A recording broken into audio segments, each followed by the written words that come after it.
This is a page-by-page walkthrough of Epiphany360. We follow one thread from beginning to end. A person answers questions about their own life. Those answers become measurable signal, then a clinical decision, then an outcome an administrator can prove.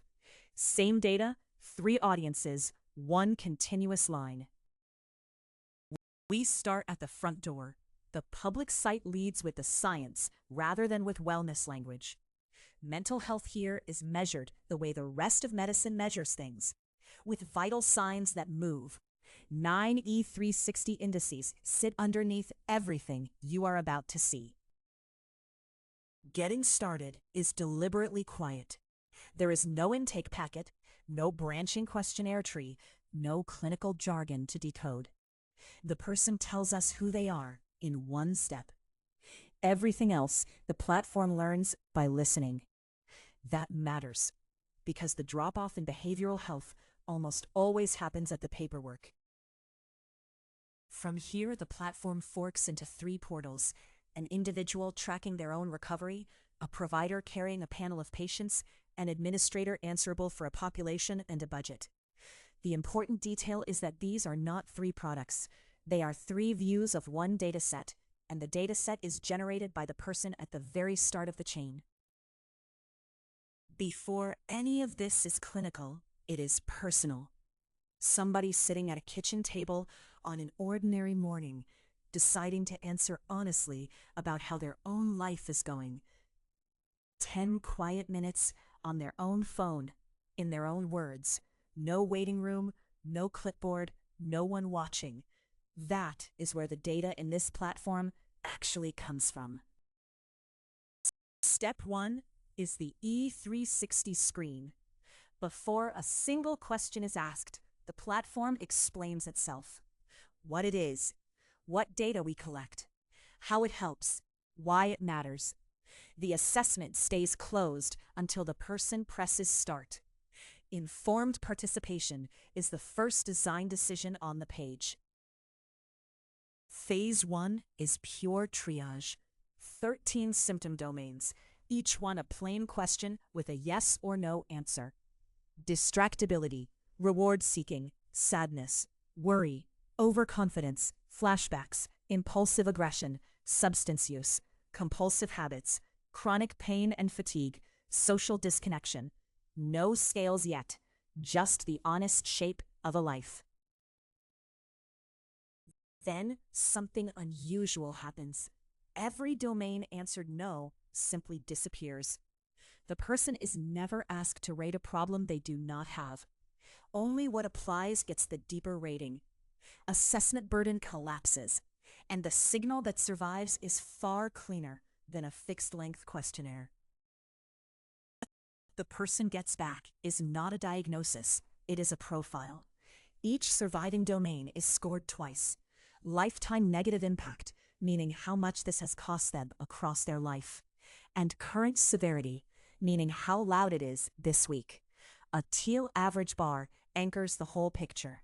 Where they answered no, the chart simply reads none. Next comes the E360 baseline, and this is where the platform separates itself from symptom counting. Part 1 measures positive function: mood, motivation, productivity, sleep, energy, life satisfaction, social drive, self-esteem, peace of mind, connection, and resilience. Vital signs of a functioning life, not the absence of illness. Part 2 measures the other half: mood and behavioral variability, distress, mood swing, agitation, aggression, substance struggle, compulsivity. Variability is the part conventional tools miss, and it is the part that predicts relapse.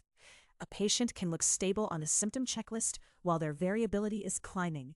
Here you see it climbing. And the results come back to that same person in language they can read on their own sofa. Not a code, not a diagnosis they have to look up. A profile of what is costing them, what is working, and what is changing. When people can read their own results, they stay in treatment longer. That is the whole reason the interface looks the way it does. All of this is stored in a progressive disclosure interface we call the chest of drawers. My Assessments holds the screen, the baseline, and everything that follows. Only one drawer opens at a time.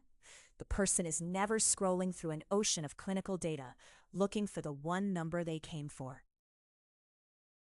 My profile carries the context that makes the numbers mean something. Past medical history, social history, childhood, attachment, family dynamics, trauma, and outcomes. These start blank on purpose. The person fills them in when they are ready, by typing or by speaking, and the platform saves as they go. My journey is where a snapshot becomes a slope. The same baseline indicators are re-administered on a clinical cadence every 4 to 12 weeks. Each follow-up returns a new time point and a % improvement from baseline. Recovery stops being a feeling somebody reports and starts being a line somebody can read. Then the platform writes the report, not a data dump, a synthesis. It answers 4 questions. What are the issues? How should we address them? Are we making progress? And what course corrections should we consider? It is written in the voice of a clinician who has treated thousands of patients with similar profiles. Notice the order. Recovery indicators come first, in green, before risk indicators in orange. The report leads with the fuel a person already has for their own recovery, then names the vulnerabilities. This is not optimism for its own sake. Strengths are what treatment plans are actually built on. The recommendations are written to be used, not filed. Play to your strengths. Eat what nourishes you. Do something for someone else. Get outside. Protect your sleep. Each one is tied to a specific finding in that person's own profile, which is why it lands differently than generic advice.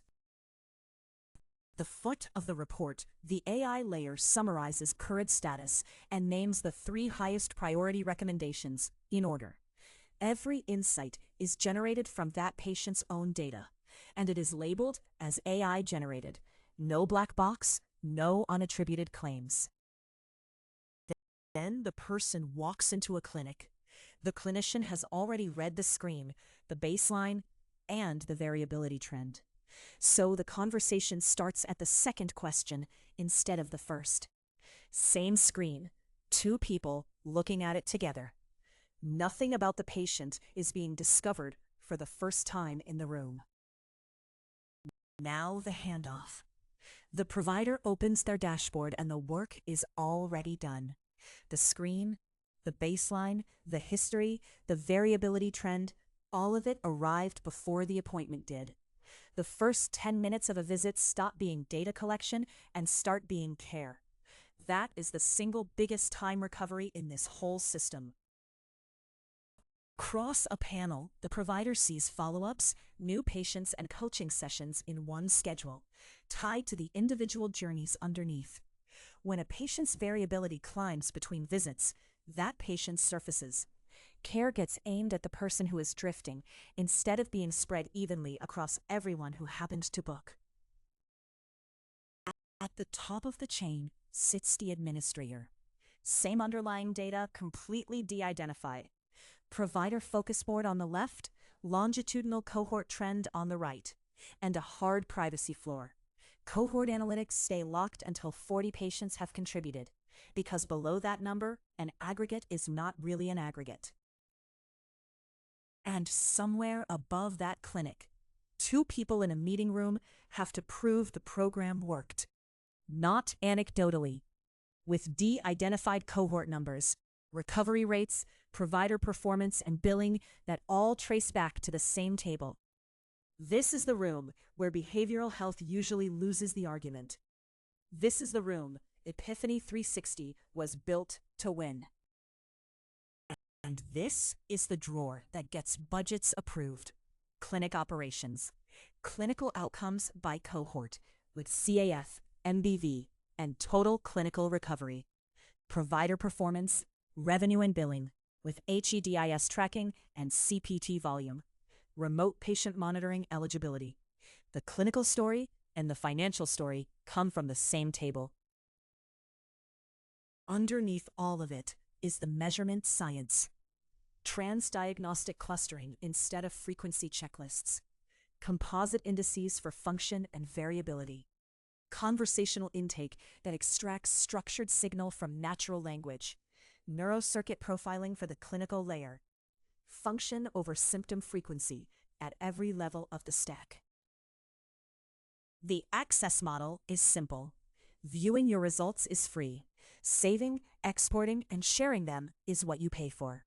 Individual, solo provider, clinic, and organization tiers sit on the same platform, so a person can arrive on their own and later be connected to a clinic without ever losing their history.